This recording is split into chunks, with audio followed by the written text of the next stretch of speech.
This is a tooth that has a cavity in it that looks like it's relatively simple. You can see the gray area around the brown inside spot. And here we are removing the top layer of enamel. Enamel is actually the hardest tissue in the body. And as we remove it, the next tooth layer is called dentin, and it's much softer. And once the acid and the bacteria penetrates into that area, it's very easy to develop decay in a very quick way. And you can see how as the filling is developed, it's brown and significantly larger than what it looks like from when we started. And it goes horizontally or in a wider position, and that needs to be cleared up from on top so that we can adequately place the filling.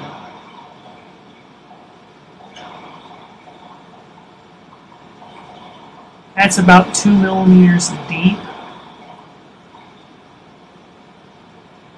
and we still have a significant amount of tooth and decay that needs to be taken care of.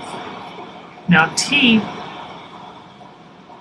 are meant to be hard, not soft, and we'll go in and use an instrument called the spoon excavator, and you'll see how the filling is being, or the tooth is just still soft. So we'll need to go in and continue to remove the tooth-colored material. It's colored brown, not tooth-colored, but the brown decay. This is a round burr, and we're removing the decay in a very gingerly way. And in a minute we'll use some decay detecting material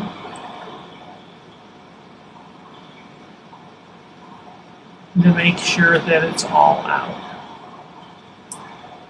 Now we're probably about maybe 3 millimeters into the tooth now.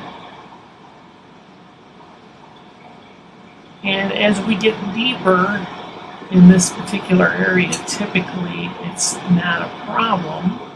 This particular patient is 27 years old, and you can see there's some dark brown there.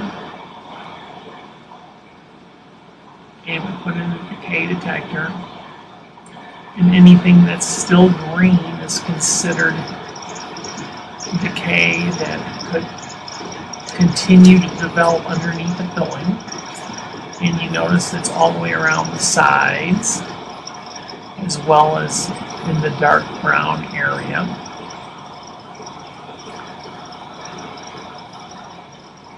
And so this is a diamond burr that allows us to remove the decay at the dentin and enamel junction, right where the dentin and the enamel come together. Is very susceptible to the decay right there. We're removing some. Continuing on, so you really have to be sure to get that out, otherwise you will find that your fillings won't last very long.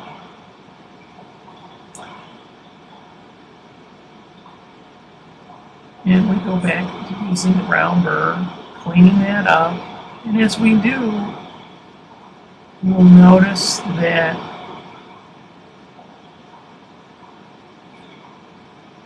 there's a little space there.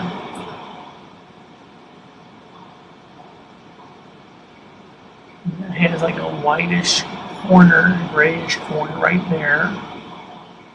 And it's higher than where we were before, and that's the pulp horn of the nerve.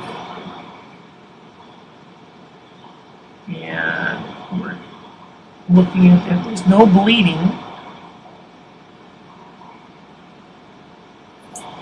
And we'll take an instrument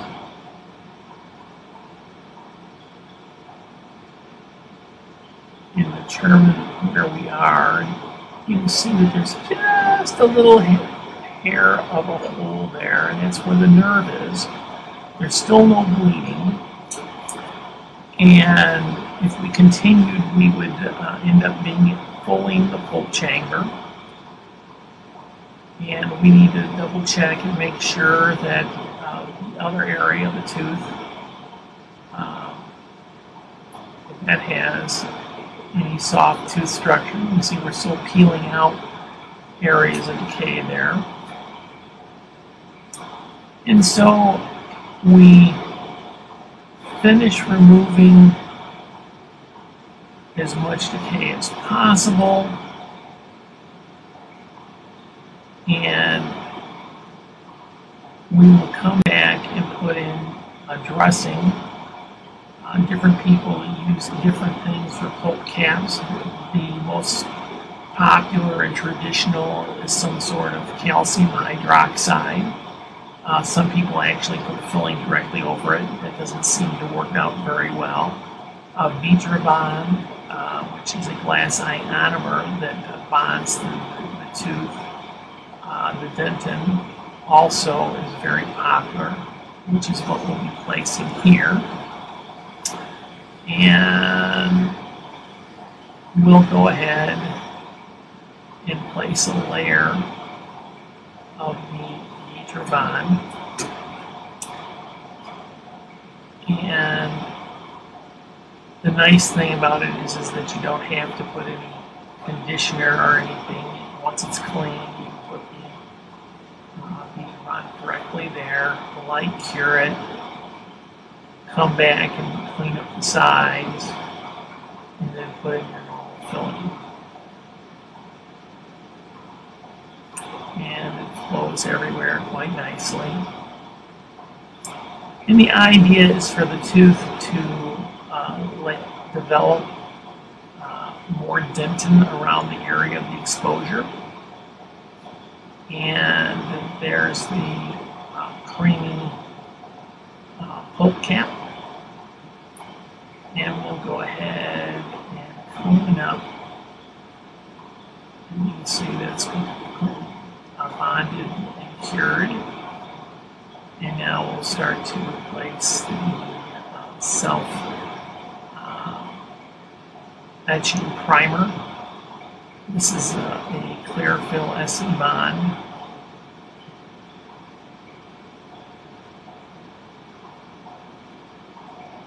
Which has been very successful in my hands. Some people feel that there's more staining around the margins. I haven't found that the case. There's the bonding liquid. Cure and that. And we place a regular filling over the tooth in increments. And you'll see a little bit of flowable. It's some crannies. Some people place the flowable and then the material at the same time. Some people cure the flowable. You'd like to try and have your flowable material be at the same expansion as much as possible as the other composite for it to be long lasting. And this is a flowable that's made from a 3M product. And then there's the filling. I could have chosen the filling that was a little more the same color of the tooth, but I'd like to be able to see where the filling ends and begins in a place that's that aesthetic for the next dentist if it needs to be replaced.